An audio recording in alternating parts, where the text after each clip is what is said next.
Well, hello, BookTube. Welcome back to my channel. My name is David, and it's been a little bit. But I've wanted to waste no time getting back to you with an announcement for the next Medieval Monthly Picks. And I wanted to allow for enough time for people to be able to pick up the text if they don't have them. I will try at some point in time,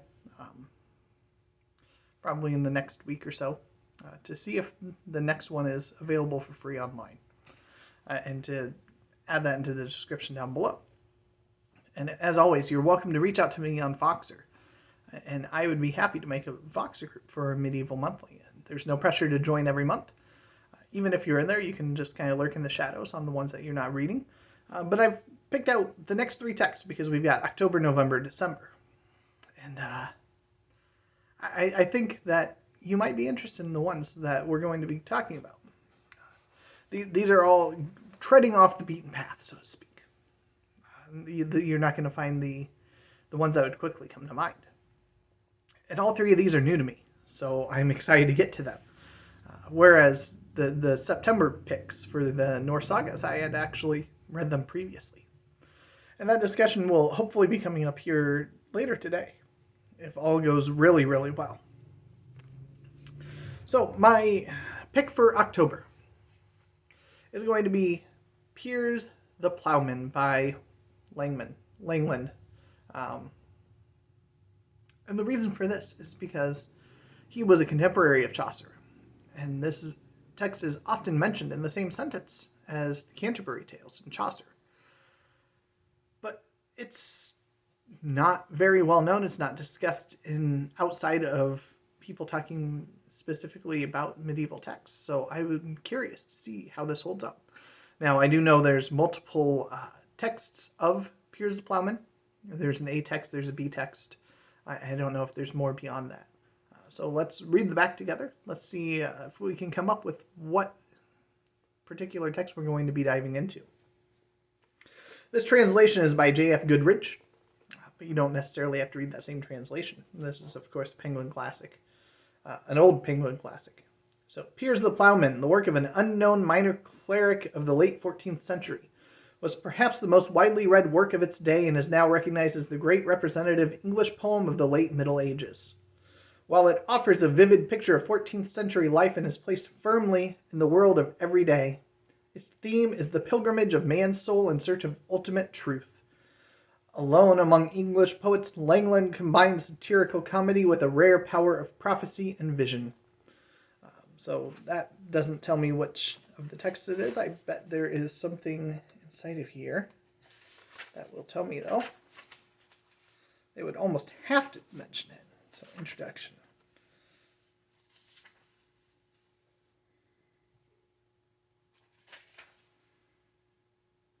Okay, so there is a C text because there's appendix mentions in here. So the A text consists of a prologue and 8 books of the vision, followed by 4 books of the life of Do-Well.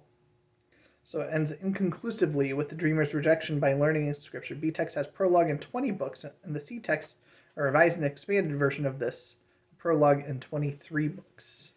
So let's see here. This has 20 books in it, so I'm assuming this is the B text. So if you want to read along on Piers the Plowman, I'd love to have you join me.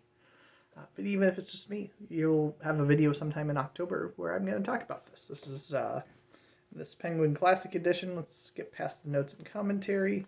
Skip the appendixes. So it's about 250 pages. Not very long. So for November, there's all kinds of events in November.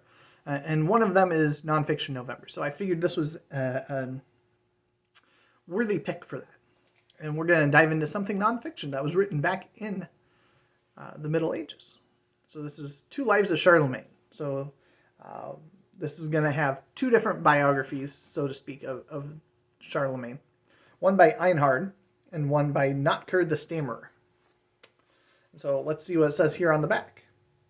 Einhard's Life of Charlemagne is an absorbing chronicle of one of the most powerful and dynamic of all medieval rulers, written by a close friend and advisor, In elegant prose, it describes Charlemagne's personal life, details his achievements in reviving learning and the arts, recounts his military successes, and depicts one of the defining moments in European history, Charlemagne's coronation as emperor in Rome on Christmas Day 800.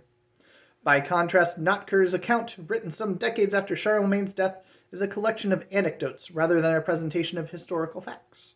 In these stories, which merge into fiction, Charlemagne is already halfway to becoming the legendary figure of later medieval epics. So, again, this one's not going to be very long. Let's skip past the index and all of that. Skip past the notes. The two of them combined are 172 pages. So, again, nice, short, easy to tack in there. But we are going to go into something longer in December. I'll do longer in quotes. I've got this wonderful book here. This is a Modern Library College edition. This is Medieval Romances. And it's got 8 romances listed here on the front. And romances are a big part of the medieval tradition. And so this is the type of romance that gets me excited, not the modern romance. And so there's some on here, you'll recognize at least one of these. So we've got Percival, we've got Tristan and Isolt, we've got the youth of Alexander the Great, Aucassin and Nicolete, Havelok the Dane, Sir Orfeo, Sir Gawain and the Green Knight, and the Book of Balin. So 8 medieval romances. We've got 420 some pages. So not long by any stretch of the imagination. And again, you can jump in and out. So we have, actually, it tells me on some of these who wrote them. So Percival, which is also called The Story of the Grail, is by Chretien de Troyes, which is fantastic. That'll be a reread for me. I've got his entirety of the Arthurian romances, but it's an excellent one. Tristan and Isolt is by Gottfreid von Strassburg, which is one I've been wanting to read. I think I've got a different copy of it on my shelf over there. So I'm seeing I've got a redundancy here, and that is the long one in here. That'll probably get a week all on its own. Those first 2 are almost half of this book. And then we have the Book of Balin comes from Sir Thomas Mallory, so it's probably pulled straight out of Le Morte d'Arthur. A lot of you probably already know Sir Gawain and the Green Knight. If you know Tolkien at all, you also know that he has a translation of Sir Orfeo in the same compilation that has Sir Gawain and the Green Knight and Pearl. So 3 of 4 of these are going to be brand new to me. And I'm excited to get to all 4 of those, as well as revisit the 3 that I have read before. So I'm excited about this one. And I'll have all 3 of these noted down below here shortly. And I hope you'll join me. Again, reach out to me on Voxer. I'll have my Voxer handle down below. And I'd be happy to form up a group. And even if you just want to be the fly on the wall and just listen, I'd love to have you along for the ride, because I'm genuinely excited to get back a little harder into some medieval literature. And I think these are going to be 3 very interesting ones to read and discuss. So thank you, BookTube. Have a wonderful day.